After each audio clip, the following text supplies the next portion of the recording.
Hindi akalain ni Mura o si Alan Padua sa totoong buhay na ang huling pagbisita ng matalik na kaibigang si Mahal sa kanilang bahay sa Ginobatan, Albay ang magiging huling pagkikita nila. Nang malaman ni Mura ang sinapit ni Mahal o si Noemi Tesorero, hindi siya agad makapaniwala. Bago pa ito nakauwi sa Maynila, nagbigay pa ng kaunting tulong si Mahal kay Mura at ayon pa kay Mahal, ito lamang umano ang kanyang nakayanan. Pero ipinangako ni Mahal kay Mura na susunduin umano niya si Mura sa mga susunod na buwan noon dahil sa ilang mga content na kanilang gagawin at mga pelikulang maaari sanang magkasama silang dalawa. Subalit hindi na nangyari ang kahit isa sa mga ito dahil ang ilang buwan lamang ang lumipas nang bisitahin ni Mahal si Mura ay namaalam na din ito at hindi na sila muling nagkita. Sumikat noon ang tambalan ng midget artists na sina Mahal at Mura. Madalas silang napapanood sa mga pelikula at programa sa telebisyon bilang TV hosts at mga aktor. Sa kabila ng kanilang pagiging malapit sa isa't isa noong kasagsagan ng kanilang kasikatan, hindi naman nauwi sa romantikong relasyon ng kanilang tambalan. Dahil sa kanilang pagkakahawig at parehas na taas, una silang pinagsama bilang kambal noong taong 2003 sa isang noontime variety show. Kinailangang magbihis ng pambabae ni Mura upang maging kakambal ni Mahal. Wala naman daw problema sa dating komedyante ang pagbibihis babae dahil katuparan niyon ang kanyang pangarap na mapanood sa telebisyon. Mula sa pagiging kakambal ni Mahal na tinawag na Abby, nagbihis lalaki na si Mura matapos ang 9 na buwan. At dito na nga nagsimula ang pag-usbong ng kanilang love team sa telebisyon at sa pelikula. Hindi naman nahirapan ang dalawa sa pagbabagong ito. Katunayan, may naramdaman naman daw talaga siyang pagkagusto kay Mahal. Pero naudlot ang anumang namamagitan sa kanila nang biglang tumigil sa showbiz si Mura dahil sa tinamong pinsala sa katawan bunga ng isang aksidente noong taong 2010. Hindi may kakaila na mas nagiging patok ang kanilang mga karakter sa tuwing sila ay magkasama sa isang palabas o pelikula. Sa paglamlam ng karera ni Mura, umuwi siya sa kanilang probinsya kung saan doon siya namuhay ng payak at malayo sa ilaw ng showbiz. Bukod sa pagtatanim ng gulay, gumagawa rin ng uling si Mura na kanyang ikinabubuhay sa kanilang probinsya. Sa kabila nito, hindi pa rin nakakalimutan ni Mura ang showbiz. Nais nga niyang mabigyan ng pagkakataon na makabalik sa pag-aartista para matulungan ang kanyang pamilya at mga kaanak sa probinsya. At hiling niya sa mga dating nakasama sa showbiz, one chance para maipakita kung ano ang pwede niyang magawa para makapagpasaya muli ng mga manonood.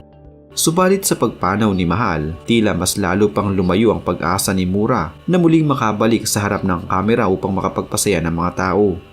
Lumabas din sa mga balita ngayon na sunod-sunod na dagok ang naranasan ni Mura mula nang mawala ang kanyang matalik na kaibigan na si Mahal. Sa katunayan, noong taong 2024, ang bahay na ilang taon na pinagsikapan ni Mura na maitayo sa Ligao, Albay mula sa kanyang pagtatrabaho noon sa showbiz ay naabo sa isang iglap lamang. Kasamang nasunog ang ilang gamit na regalo ng kanyang namayapang kaibigan na si Mahal. 27 ng Abril nang masunog ang kanilang bahay noong 2024 at hindi na naagapan dahil sa malayo ang bombero sa kanilang lugar.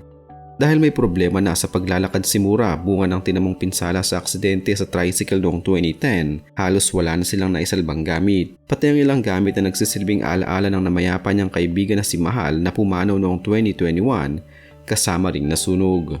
Kwento ni Mura, pinamahaya ng bubuyog ang isang kwarto sa itaas ng kanilang bahay kaya pinausukan ito ng kanyang ama gamit ang onlong o sinunog na parte ng puno ng niyog. Posible umano na may baga na nalaglag mula sa onlong na hindi napansin ng kanyang ama na malabo na rin ang mata at kumalat na ang apoy ng kanilang mapansin. Sa kabila ng nangyari, ayaw ni Mura na maghanap ng sisisihin sa nangyaring aksidente. Taong 2005 nang unti-unting naipatayo ni Mura ang kanilang bahay mula sa 10 taon na pagtatrabaho niya sa showbiz. Nang magpahinga sa harap ng kamera, ginugol ni Mura ang panahon sa pagtatanim. Pero noong 2010, naaksidente si Mura sa tricycle at napinsala ang kanyang balakang na dahilan para hindi na siya makalakad ng maayos. Kamakailan lang, ang kanyang ama nadulas din habang binibisita ang nasunog nilang bahay at tumama ang balakang kaya hindi rin ngayon nakakalakad. Sa kasalukuyan, tila mas lalo pang bumibigat ang problema ni Mura dahil hindi pala siya tinutulungan ng kanyang mga kapatid. Wala nang pupunta sa mga kapatid mo. Kapatid ko, pinabayaan ako. Pinabayaan na. Ganito yung sitwasyon ko ganito. Kahit yung papa ko ganun. Pinabayaan ka ni papa mo? Hindi, kaming dalawa ni papa, pinabayaan nila. Yung ganun. O bakit ka naiiyak? Na pinabayaan ka? Dahil nga dito sa gawa kong bahay. Siguro, nung may pera ko, ganun. Mabibili silang kumilos. Ngayon, wala na akong pangbayad sa kanila. Yun, pinabayaan na kami. Pinabayaan na yung bahay namin. Hindi na matapos-tapos. Hindi ko na makilos yung katawan ko eh. Hindi ko na maingalaw masyado. Ba't nandito ka? Nasaan doon yung bahay mo sa taas? Palagi ka nandito? Binabantayan mo palagi? Mura, ilan buwan na itong nakatingga? Bali, 4 na buwan na. 4 na buwan.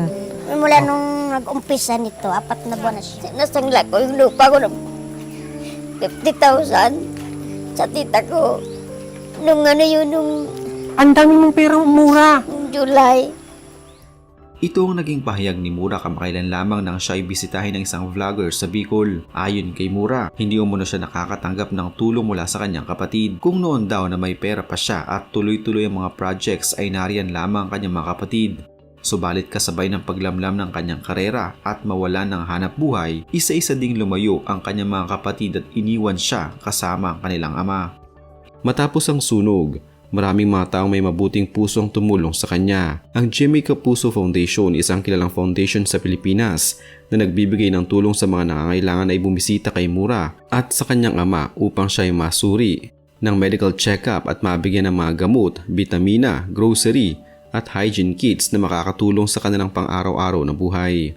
Bukod dito, ang lokal na health office sa Ligao City ay patuloy na nagbibigay suporta para sa kanilang kalusugan habang sila ay unti-unting bumabangon mula sa trahedya. Sa kabila ng mga pagsubok na pisikal at pinansyal, nananatiling nagpapasalamat si Mura sa tulong na natatanggap niya. Ayon sa ulat noong Enero 2025, ipinahayag niya ang kanyang pasasalamat sa mga tumulong at inilahad ang kanyang pagnanais na makapagpatibay pa ng lakas upang patuloy na gampanan ang kanyang responsibilidad sa pamilya at kung papalarin, muling makapagtrabaho o makabalik sa showbiz. Isang pangarap na nagbibigay sa kanya ng pag-asa sa kabila ng mga hamon. Ito na ngayon ang buhay ni Mura matapos mawala ang kanyang katambal na si Mahal. Patuloy pa rin siyang umaasa na balang araw ay muling magniningning ang kanyang bituin sa larangan ng showbiz. Subalit dahil sa kanyang katawan na unti-unti nang pinapahina ng katandaan, tila kahit ang simpleng paglakad ni Mura ay nahihirapan pa rin niya itong gawin.